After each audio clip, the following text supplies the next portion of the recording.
as we mentioned already, we think that there's a great benefit to doing your SFI practice with another person or with other people. And we want to take more time now to carefully make the case for you making that choice. So Gerald, will you talk about the first point we have here? Yes, I will. That increases the odds of sticking with the practice.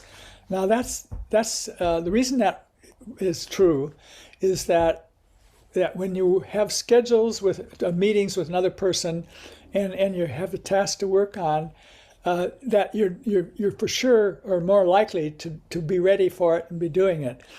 But if you're not have a connection with another person where you're going to do it with them, or you're more likely to say, well, I got other things that are more important and I'll put it off, and then you never quite get to it, or you don't do it as much. So that idea of having someone else working with there, that really keeps you motivated, and besides keeping you on schedule, it really increases the positivity of it. You just feel good when you meet with another person, and that by itself is increases the odds of sticking with the practice.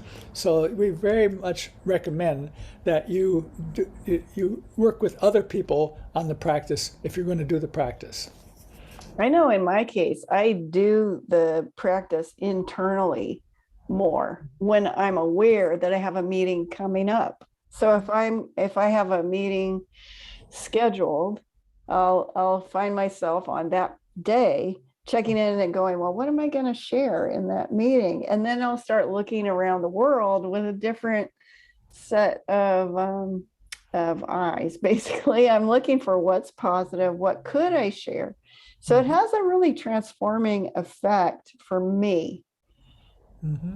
Okay, that's very good. How about going on to then the builds intentionally positive relationships and communities? Yes, yes, I can say that that connects to what I just said perfectly, because I notice, in addition to being more internally positive and having my positivity eyes on, that I've noticed in anticipating meetings that I know are going to be positive, there's something deep inside of me that relaxes and looks forward to that.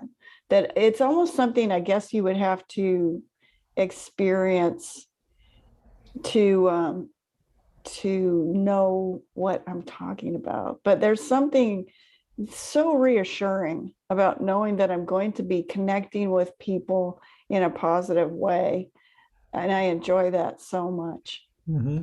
And I want to just go to the research and what's going on in the country about this. And one good place where they study this is at the Michigan Positive Organization Center.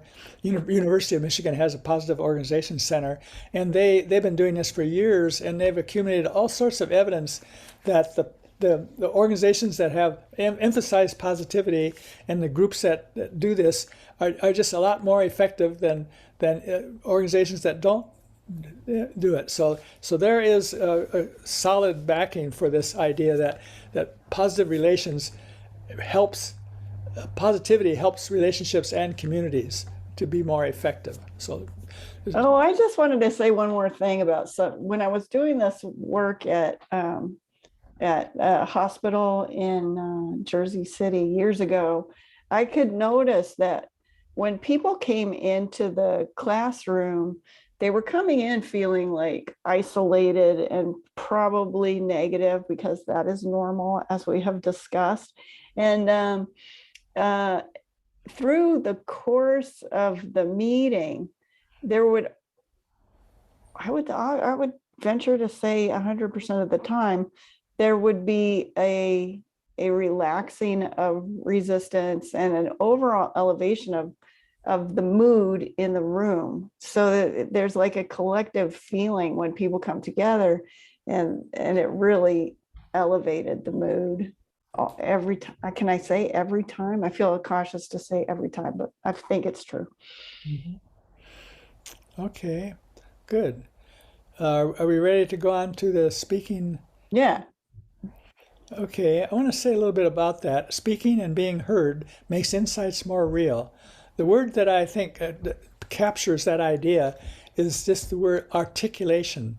When you articulate something, you either say it in real words that you remember, or you write it down. It's even better, and those words are clearly there. And when you just think about it without writing it down or telling it to somebody else, it's more likely that what's going to happen is that you'll kind of forget it soon. And so you next time you try to come up with something like this, you've just forgotten what you've done before, because thoughts just come and go in our mind very easily. But when you articulate them, they become, I call it, more real, and that's really important, I think. So you want to make sure that you articulate whatever you do as much as possible, so that it'll stay with you and become more real. Yeah, that's right. When I say I know myself, I really have really vague notions about myself. I kind of have the feeling of myself, but then in writing something down, which I can do by myself, it becomes much more clear. And in yoga, we have a thing about active senses. You know, we have the 5 senses that we're familiar with, where we're taking things in to ourselves, but in yoga we talk about 5 active senses, where we're putting stuff out into the world. And if we do writing, that's like movement, that's kinesthetic, producing.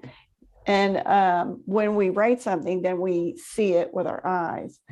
But when we're speaking, that's a different active sense. And so when we speak it, then we hear our own voice. So if we both write something down and say it to someone, we're actually engaging 4 senses, 2 of the passive and 2 of the active senses. And so we're really immersed in it.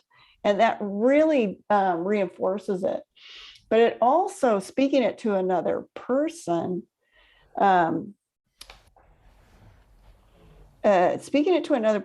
brings another level of desire to be clear. So if I'm writing it to myself in my own language, that's one thing.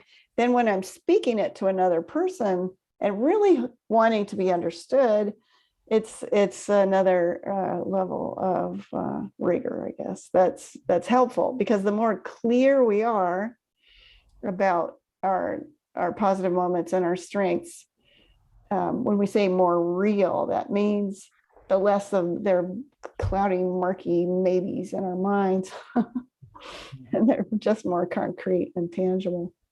Yeah. Does anything else come to mind on any of those? No, not. I think, well, could we maybe move on to how to arrange meetings with other practitioners? Because that's all these things we're talking about, doing it with other people. So the hardest part is, how do you get it started? How do you find out who to join up with, and how do you find new people? And if you have an ongoing group already, could you possibly help make it more positive by your activities of helping do that?